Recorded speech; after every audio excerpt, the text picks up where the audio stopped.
বলেন ওয়ালাকাদ যায়্যানাস সামাআদ দুনিয়া বিমাসাবিহা ওয়া জাআলনাহা রুজুমান লিশ-শায়াতিন। আমি প্রথম আকাশের মহাশূন্যটাকে আলো দিয়ে তারা দিয়ে সুশোভিত করেছি, আবার এই তারা দিয়ে আমি জিনদেরকে আঘাত আর প্রহারের ব্যবস্থাও করেছি। সুবহানাল্লাহ পড়েন। অনেক লম্বা কথা, আমি সংক্ষেপে মেসেজগুলো আপনাদের কাছে পৌঁছে দেই। আল্লাহ বলেন, আমি প্রথম আকাশের মহাশূন্যটাকে তারা দিয়ে সাজিয়েছি। I have beautified the closure sky with light, candle and stars. মাথা উপরের দিকে তুললে আমরা যেটা দেখি এটা কি? আসলে এটা আকাশ না, এটা মহাশূন্য। এটা কি? আকাশ অনেক উপরে, আমরা খালি চোখে যা দেখি এটা প্রথম আকাশের মহাশূন্য। এই প্রথম আকাশের মহাশূন্যের অনেক উপরে প্রথম আকাশ, তারপরে দ্বিতীয় আকাশের মহাশূন্য, তারপরে দ্বিতীয় আকাশ, তারপরে তৃতীয় আকাশের মহাশূন্য, তারপরে তৃতীয় আকাশ। একটার চেয়ে আরেকটা বড়। সুবহানাল্লাহ পড়েন। কত বড়? আপনার এই হাতের আংটিটা, সাহারা মরুভূমির নাম শুনছেন? পৃথিবীর সবচেয়ে ছোট মরুভূমি, তাই না? তাইলে বড়। এই বিশাল সাহারা মরুভূমিতে যদি আপনার এই হাতের আংটিটা আপনি ছুঁড়ে ফেলে দেন, এই সাহারা মরুভূমির তুলনায় আপনার আংটি যত ছোট, আল্লাহর দ্বিতীয় আকাশের তুলনায় আল্লাহর প্রথম আকাশটা ঠিক তত ছোট। একটার চেয়ে একটা বড়, একটার চেয়ে একটা বড়। আর আমরা মনে করি কত বিশাল জায়গা নিয়ে আমরা বসে আছি।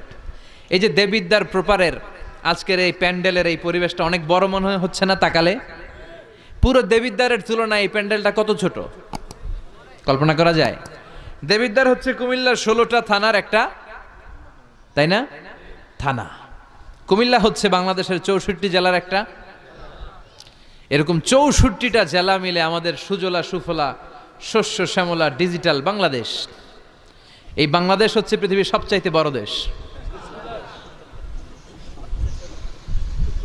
কি বড় না? কত ছোট জানেন? মানচিত্রের মধ্যে বাংলাদেশ এটা লেখার জায়গা পাওয়া যায় না। বাংলা BANG পরে ইন্ডিয়ার উপরে, মাঝখানে LA পরে বাংলাদেশের উপরে, আবার DESH পরে আবার ইন্ডিয়ার উপরে। বাংলাদেশ কথাটা লেখার জায়গাও বাংলাদেশের উপরে নাই। কত ছোট! পাশের ইন্ডিয়ায় 25 গুণ বড়, Canada, United states of America প্রায় 100 গুণ বড়, রাশিয়া নামে একটা দেশ আছে প্রায় কয়েকশো গুণ বড়। এরকম 200টা দেশ মিলে আমাদের এই পৃথিবী। এই 200টা দেশ মিলে পৃথিবীর মাত্র 30 ভাগ, বাকি 70 ভাগ হচ্ছে শুধু পানি। সুবহানাল্লাহ কবেন না?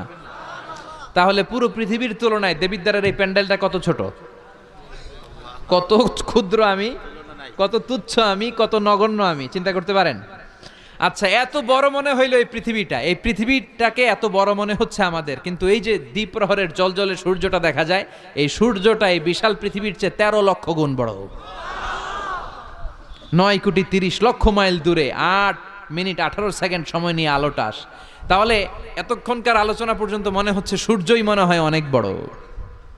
সূর্য হচ্ছে একটা স্টার, তারা।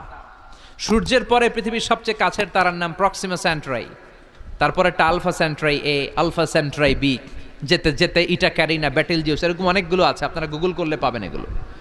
এই যে ব্যাটেল জিউস তারা, যেই সূর্য পৃথিবীর চেয়ে 13 লক্ষ গুণ বড়, ওই ব্যাটেল জিউস তারাটা আবার সূর্যের চেয়ে 33 কোটি গুণ বড়। তাহলে এতক্ষণ পর্যন্ত বোঝা যাচ্ছে ব্যাটেল জিউসই মনে হয় বড় না। ব্যাটেল জিউস এত ক্ষুদ্র তারা, এটার কোনো নাম নিশানাই নাই অন্য তারকার সামনে। চিল্লায় কোন আল্লাহু আকবার। এরকম লক্ষ লক্ষ অযুত লক্ষ নিযুত কোটি মিলিয়ন বিলিয়ন ট্রিলিয়ন জিলিয়ন ফিলিয়ন অক্ট্রিলিয়ন তারা নিয়ে আমাদের গ্যালাক্সি গঠিত। আমাদের এই গ্যালাক্সির নাম মিল্কি ওয়ে। কি নাম? আমাদের গ্যালাক্সির পরে সবচেয়ে কাছের গ্যালাক্সির নাম অ্যান্ড্রোমেডা। আমাদের গ্যালাক্সি থেকে অ্যান্ড্রোমেডায় পৌঁছতে আলোর গতিতে কেউ যদি পৌঁছতে যায় তাহলে 2.5 মিলিয়ন লাইট ইয়ার সময় লেগে যাবে। 2.5 million light year. Light year মানে আলোকবর্ষ। আলোকবর্ষ বললাম এজন্য, মানে আলোর গতিতে যদি আপনি ছোটেন, এই পৃথিবীতে আবিষ্কৃত সবচেয়ে দ্রুত গতিসম্পন্ন যে উপাদানটা পাওয়া গিয়েছে সেটার নাম লাইট, মানে আলো। সেটা কি? এই আলো 1 সেকেন্ডে ছুটে 1,86,000 মাইল বেগে।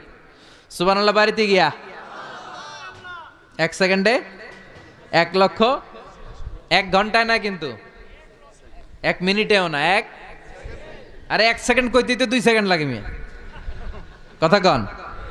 সেই 1 সেকেন্ডে নাকি আলো ছুটলে 1,86,000 মাইল চলে যায়।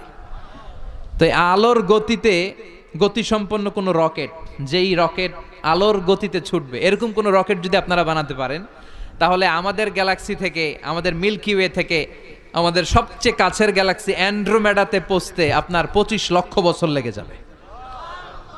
চিল্লায় পড়েন না আল্লাহু আকবার। এই প্রথম আকাশের মহাশূন্যটাকে এরকম তারা দিয়ে সুশোভিত করে দিয়েছে কে? রাতের বেলা তারার মেলা যদি আপনি তাকান অবাক হবেন। এখন তো তারার সৌন্দর্য দেখা যায় না লাইটিং ফাইটিং এর কারণে। আগে যখন গ্রামে আসতাম দেখতাম কি সুন্দর তারা, সুন্দর সুন্দর তারা আছে। সবচেয়ে উজ্জ্বল একটা তারা আছে, এটার নাম ধ্রুব তারা। কি তারা? ধ্রুব তারা। একটা আছে শুকতারা। 60টা তারার একটা চ্যানেল আছে, এটার বলে সপ্তর্ষি মণ্ডল। অনেকে রাতের তারাটারা চিনে না। আগের নাবিকরা আকাশের তারা দেখে পথ চলতো। সুবহানাল্লাহ পড়েন। এই তারকারাজি দিয়ে প্রথম আকাশের মহাশূন্যটাকে সাজিয়ে দিয়েছে কে?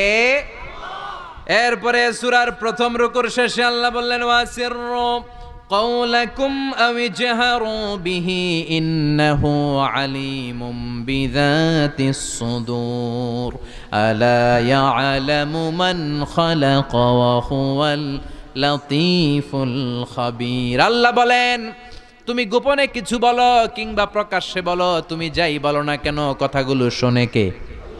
আপনি আওয়াজ করে, এই যে আওয়াজ করে আমরা কথা বলতেছি, শুনে কে? আওয়াজ বন্ধ করে মনে মনে ভাবতেছি, ওইটা মনে আল্লাহ শোনে না? কথা বলেন।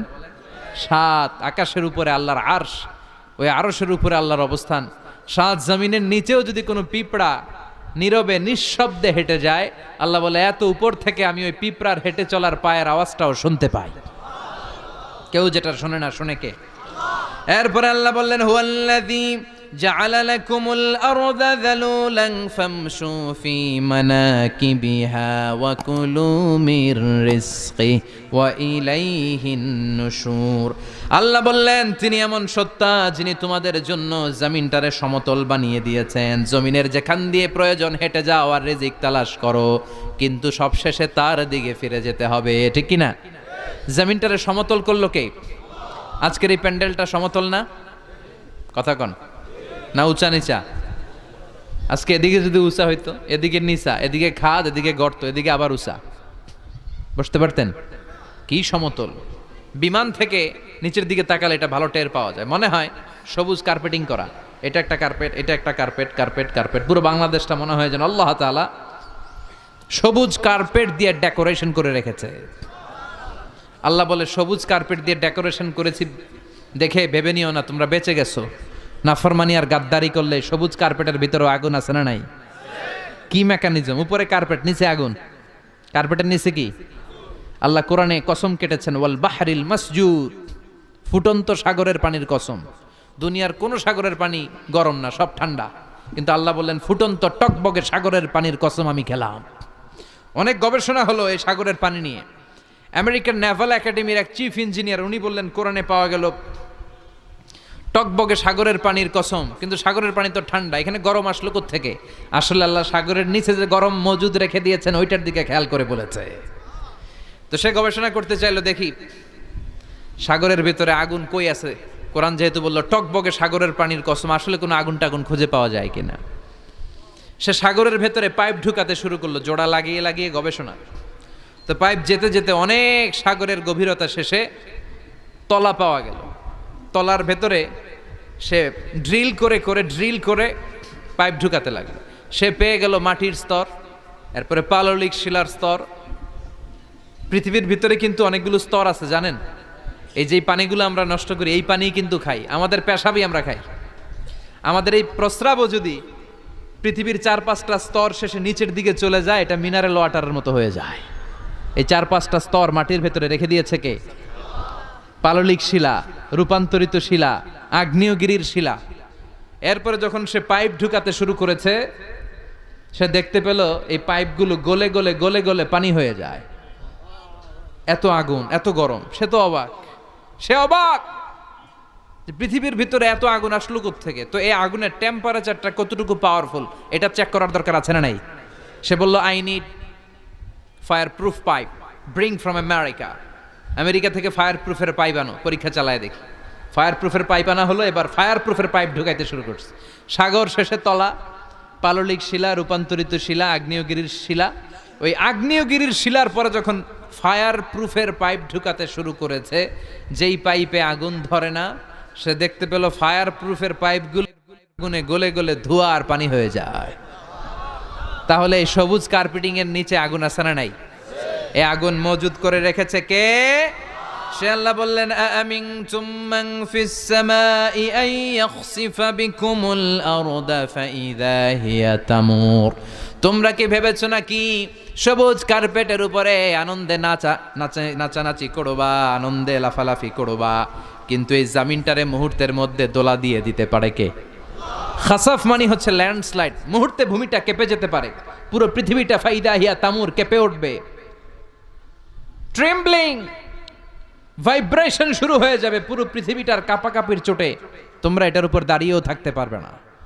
তার মানে নিচে, এই পৃথিবীর নিচে আযাব আর গজব, আগুন মজুদ করে রেখেছে কে? আবার আল্লাহ বলল, উপরের দিকে তাকাও, দেখবা মেঘমালায়, মেঘমালার উপরও আমি আল্লাহর আযাব আছে না নাই? আমিনতুম মান ফিস সামাই আন ইউরসিলা আলাইকুম হাসিবা ফাসাতা'লামুনা কাইফা নাযীর। আমি চাইলে উপর থেকে আইয়ুরসিলা আলাইকুম হাসিবা, হাসিবা মানে হচ্ছে পাথর বৃষ্টি, শিলাবৃষ্টি। দেবিদ্বারে তো কখনো শিলাবৃষ্টি হয় নাই না? কবে হয়েছে? এবছর হয়েছিল। শিলাবৃষ্টি হইলে দেখবেন যে ছাগল গরুর মাথায় পড়লে বড় বড় শিলা, ছাগল মরে যায়। মানুষের মাথায় পড়লে মানুষ মরে যায়, টিনের চাল ভেঙে যায়, বাড়িঘর ভেঙে সব শেষ। তো এরকম শিলাবৃষ্টি যদি হয় আমরা বাঁচবো? অ্যাসিড বৃষ্টি হলে, উল্কা বৃষ্টি হলে, উল্কা বৃষ্টি, পৃথিবীর সবচাইতে বড় সাইজের উল্কাটা পড়েছিল দক্ষিণ আফ্রিকার হোবা সিটিতে। ওটার ওজন ছিল 60 মেট্রিক টন। কয় মেট্রিক টন? কথা কন। আজকে এই প্যান্ডেলের উপরে যদি একটা পড়ে, দেবিদ্বার থানার উপরে যদি পড়ে, পুলিশ ফাঁড়ির উপরে যদি পড়ে, বঙ্গভবনের উপরে যদি পড়ে, ক্যান্টনমেন্টের উপরে যদি পড়ে, বাঁচাবে কে? Donald Trump. চিল্লায় বলেন, বাঁচাবে কে? তার মানে উপরেও আযাব, নিচেও আযাব, যে কোনো মুহূর্তে এই আযাব দিয়ে আমাদেরকে শেষ করে দিতে পারে কে? লূত আলাইহিস সালামের কওমের একটা বদখাসলাত ছিল, হোমোসেক্সুয়ালিটি, সমকামিতা। আল্লাহ শাস্তি হিসেবে পুরো জমিনটারে উল্টিয়ে দিলেন। ফাজআলনা আলিয়াহা সাফিলাহা, আল্লাহ উল্টায়া ছেড়ে দিলেন, সব শেষ। ওইখানে এখন ডেড সি, আল বাহরুল মাইয়িত, মৃত সাগর, গজবের জায়গা। এই সাগরে কোনো কাঁকড়া নাই, চিংড়ি মাছ নাই, ব্যাং নাই, শ্যাওলা নাই, মাছ নাই, কিচ্ছু নাই।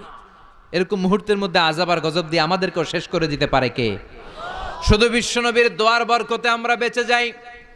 বিশ্বনবী দোয়াতে বলেছেন, আল্লাহ আমার আগের উম্মতদেরকে তুমি যেমনি আযাব দিয়ে গজব দিয়ে একবারে শেষ করে দিয়েছো, আমার গুনাহগার উম্মতদেরকে এইভাবে শেষ করে দিও না।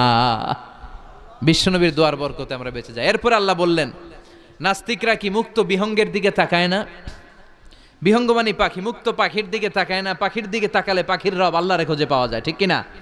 আওয়ালাম ইয়ারাউ ইলাত তায়রি ফাওকাহুম সাফাতিন ওয়া ইয়াকবিদনা মা ইউমসিকুহুন্না ইল্লার রাহমান ইন্নাহু বিকুল্লি শাইইন বাসীর। সুবহানাল্লাহ বলেন। পাখির দিকে নজর করলে পাখির রব আল্লাহরে খুঁজে পাওয়া যায়। আপনি পাখির দিকে তাকায় দেখেন কেমনে উড়ে, ওদেরকে শূন্যে ধরে রাখে কে? কথা বলেন না। মা ইউমসিকুহুন্না ইল্লার রাহমান, আল্লাহ ছাড়া কেউ পাখি ধরে রাখে না। এই পাখির আরবি হচ্ছে তয়ের। পাখির আরবি কি? বিমান আরবিও তয়ের। পাখি আরবি যা, বিমান আরবিও তা। এটার উপর গবেষণা করে বিমান আবিষ্কৃত হয়েছে। সুবহানাল্লাহ কইবেন না? কিন্তু আমরা করতে পারি নাই, করেছে আমেরিকান দুই ভাই। আমরা আছি ফতুয়াবাজি নিয়ে, কথা কন। আমরা আছি মারামারি নিয়ে, কার পিছনে কেমনে লেগে থাকা যায়, কারে কেমনে টাইনা নামানো যায়। একজন জিজ্ঞেস করতেছে, এত খেলা থাকতে হাডুডু বাংলাদেশের জাতীয় খেলা কেন? হাডুডু বাংলাদেশের জাতীয় খেলার নাম? তো আরেকজন উত্তরে বলতেছে, এর কারণ বাংলাদেশে কেউ উন্নতি করবে, ভালো কাজ করবে, এটা অন্যরা সহ্য করতে পারে না। উপরে উঠতে চাইলে ওরা ঠ্যাং ধরে নামাবে। এজন্য হাডুডু খেলা এই দেশের জাতীয় খেলা। হাডুডু খেলা দেখছেন? একটা সামনে যাইতে চাইলে সবাই কাবাডি কাবাডি কাবাডি কাবাডি বইলাই ওর ঠ্যাং ধরে কি করে পিছনের দিকে নিয়ে আসে, ওরা সামনে যাইতে দিবেই না।